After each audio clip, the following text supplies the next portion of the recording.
নমস্কার বন্ধুরা, আমরা ধন ভাব সম্পর্কেই পড়ছি, কারণ বর্তমান যুগে এইটার চিন্তা সব থেকে বেশি আমাদের সবার মধ্যে। টাকা পয়সা ধন এগুলো কীরকম পরিমাণে থাকবে, আর এগুলোর অভাব হলে আমাদের জীবনে নানান রকম সমস্যা চলে আসে, জীবনে অশান্তি চলে আসে, টেনশন চলে আসে। তাই ধন সম্পর্কে জানা অত্যন্ত জরুরি, ধন ভাব সম্পর্কে জানা। আগের 2-3টে অধ্যায়তেও আমি ধন ভাব সম্পর্কে বলেছি, এইখানেও আমি ধন ভাব সম্পর্কেই বলবো। সুতরাং ভিডিওটা পুরোটা দেখবেন, একদম মিস করবেন না, জ্ঞান লাভ করতে পারবেন।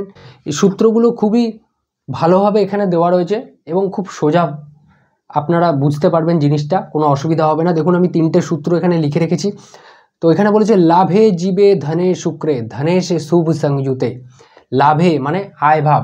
আমরা আবার একটু ছক দেখে নিই।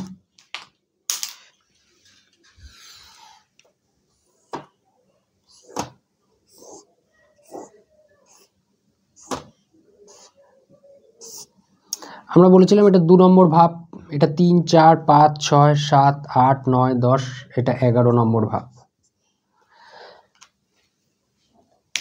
লাভে জীবে, জীবে মানে জীব রাশি বৃহস্পতি রাশিকে বলা হয় এবং জীব গ্রহ বৃহস্পতিকে বলা হয়। লাভে জীবে তার মানে লাভ স্থান মানে আয় স্থান, এখানে যদি বৃহস্পতি থাকে। ধনে শুক্রে ধন স্থান মানে দ্বিতীয় স্থান, এখানে 2 লেখা দেখতে পাচ্ছেন।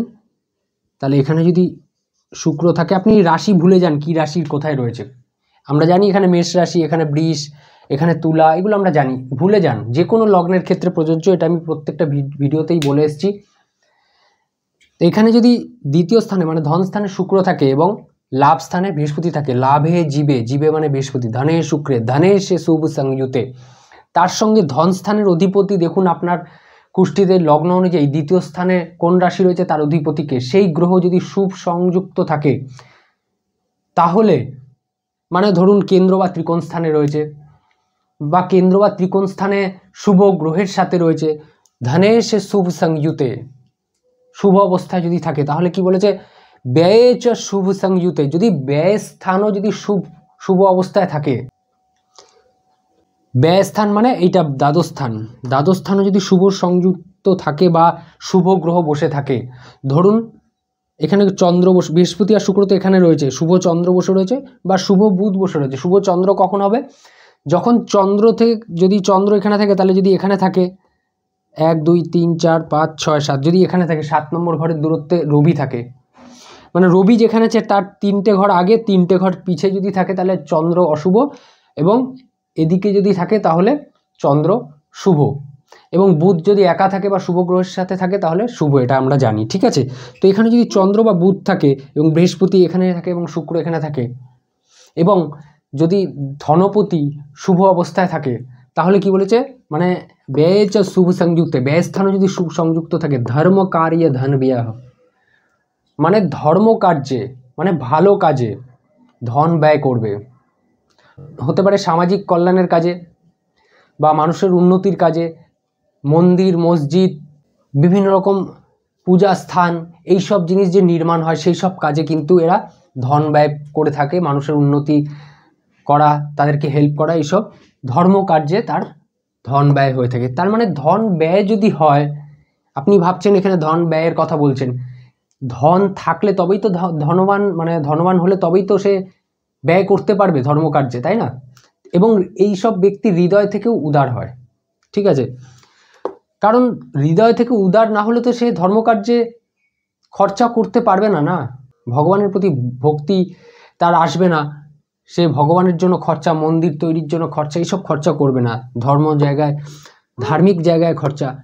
তারপরে কি বলে যে সভৌ উচ্চস্থে, মানে সভৌ স্বভৌ উচ্চস্থে, মানে নিজের রাশিতে বা নিজের স্থানে, বা উচ্চস্থে স্বভৌ উচ্চস্থে ধনাধীশে, মানে ধনের অধিপতি গ্রহ যদি নিজের ভাবেই থাকে, এটা আমরা জেনেছিলাম আগের অধ্যায়তেও, যে নিজের ভাবে থাকলে সেটা ভালো, অথবা যদি তুঙ্গস্থ থাকে মানে উচ্চস্থ থাকে ধনাধীশে, জাতক জনপোষক, সেই জাতক জনপোষক, জনপোষক মানে সাধারণ মানুষ বলা হচ্ছে এখানে। জনপোষক বলতে সবার প্রথমে তো আত্মীয় স্বজন কুটুম, এদেরকে পালন পোষণ করে থাকেন সাধারণত, এরা সবাইকে সমানভাবে দেখে থাকেন, আত্মীয় স্বজনের সঙ্গে এদের সম্পর্ক ভালো থাকে, এদের লালন পালন করতেও দেখা যায়। তারপরে কি বলেছে পরোপকারী খ্যাতস্য বিজ্ঞ দ্বিজ সত্তমা, মানে শুধু তাই নয়, এই জাতক বা জাতিকা পরোপকারী হয়, বিখ্যাত হয়, বিজ্ঞ জ্ঞানী হয়, দ্বিজ সপ্তমা মানে ব্রাহ্মণ, হে ব্রাহ্মণ, এইসব ব্যক্তি মানে পরাশর ভগবান বলছেন মৈত্র মুনিকে, শিষ্য মৈত্রকে, যে হে ব্রাহ্মণ, দ্বিজ মানে ব্রাহ্মণ, এইসব ব্যক্তি পরোপকারী হয়, বিখ্যাত হয়, বিজ্ঞ হয়। জাতক জনপোষক হয়, লাভে মানে ধন স্থানে যদি বৃহস্পতি থাকে, একাদশ স্থানে শুক্র থাকে এবং ধনপতি শুভ অবস্থায় থাকে, তার সঙ্গে যদি ধনপতি যদি নিজের ঘরেই থাকে বা তুঙ্গস্থ ঘরে থাকে, তাহলে এরকম জাতক শুধু নিজের জন্য না, অন্যান্য মানুষের জন্য করে থাকেন, আত্মীয় স্বজন কুটুম এদের জন্য করে থাকেন। এরা বিখ্যাত হয়, পরোপকারী হয়, উদার হয় হৃদয়ের থেকে এবং বিজ্ঞ জ্ঞানী হয়। তারপরে কি বলেছে, স্থিতে পরাবতাং সাদৌ ধনেশ শুভ সংযুতে, পরাবতাং সাদৌ অংসাদৌ, অংশ, বিভিন্ন যে অংশ ছক রয়েছে মানে বর্গ ছক, নবাংশ, দশাংশ, এগুলো আমরা পড়েছি, সপ্তাংশ, এইগুলো যে পড়েছি যে বর্গ ছক, ডিভিশনাল চার্ট, পরাবতাং সাদৌ, স্থিতে পরাবতাং সাদৌ ধনেশ শুভ সংযুতে, যদি ধন স্থান বা ধনপতি যদি শুভ অবস্থায় থাকে বিভিন্ন বর্গ চার্টে, যেমন দ্রেক্কান রয়েছে, দশাংশ রয়েছে, বাকি যেগুলো রয়েছে আর কি, সপ্তমাংশ, নবাংশ, প্রত্যেকটা বর্গ চার্টে যদি ধনপতি যদি শুভ অবস্থায় থাকে, তদ গৃহে সর্ব সম্পত্তির বিনায়াসে না জায়তে, মানে তার ঘর থেকে তদ গৃহে সর্ব সম্পত্তির বিনায়াসে না জায়তে, না তো তার সর্বসম্পত্তি বিনাশ হয়, না মানে চলে যায়, শেষ হয়ে যায়। যেসব ব্যক্তির মানে এইরকম থাকে, যদি বিভিন্ন বর্গ ছকে ধন স্থান বা ধনপতি শুভ অবস্থায় থাকে, ধন শুভ অবস্থায় থাকে বিভিন্ন বর্গ ছকে, প্রত্যেকটা বেশিরভাগ বর্গ ছকে, যত রকম বর্গ ছক আছে, আমরা ষোড়শ বর্গ ছক সম্পর্কে পড়েছি, তাই তো, বেশিরভাগ বর্গ ছকে যদি ভালো অবস্থায় থাকে, শুভ অবস্থায় থাকে, তাহলে সেই ব্যক্তির ঘরে তদ গৃহে সর্ব সম্পত্তির বিনাশায় না জায়তে, সর্বসম্পত্তি তো বিনাশ কোনোদিনই হয় না, বিনায়াসে না জায়তে, না তো শেষ হয়ে যায় বা চলে যায়, এর ঘর থেকে এদের ঘর থেকে কোনোদিনও সম্পত্তি ধন কখনোই ফুরায় না, শেষ হয় না, সবসময় ধনবান হয় এইসব ব্যক্তি। তার মানে বুঝতে পারছেন যে কতটা ভালো লাগছে। দেখুন আপনি নিজেই শ্লোকটা, যদি আপনি পুরো ভিডিওটা দেখছেন তাহলে জিনিসটা পড়ে ভালো লাগছে কিনা আপনি কমেন্ট করবেন, অবশ্যই ভালো লাগবে, এত সুন্দরভাবে জিনিসটা বুঝিয়েছে। কি বলেছে যে ধন স্থানে বৃহস্পতি থাকবে, লাভ স্থানে মানে একাদশ স্থানে বৃহস্পতি থাকবে, ধন স্থানে শুক্র থাকবে, ধনপতি শুভ সংযুক্ত থাকবে, ব্যয়ের যদি শুভ গ্রহ থাকে, ধনপতি যদি নিজের ঘরে থাকে বা তুঙ্গস্থ থাকে, তারপরে কি বেশিরভাগ অংশ যে বর্গ ছক রয়েছে সেখানে যদি বেশিরভাগ জায়গায় ধনস্থান শুভ অবস্থায় থাকে, তাহলে জাতকের মধ্যে এইসব গুণাগুণ লক্ষ্য করা যাবে।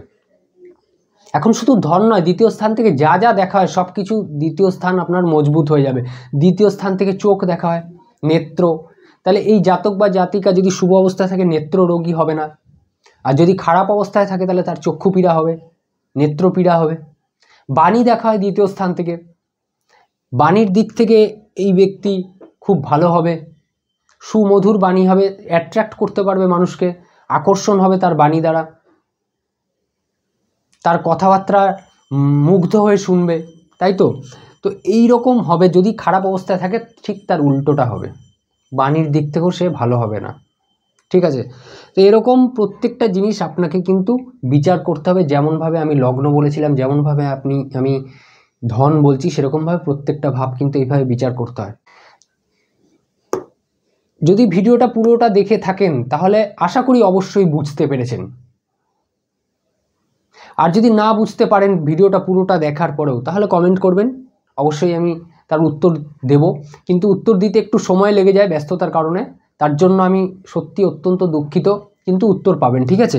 তো দেখা হবে পরের ভিডিওতে, ভালো থাকুন, সুস্থ থাকুন, নমস্কার।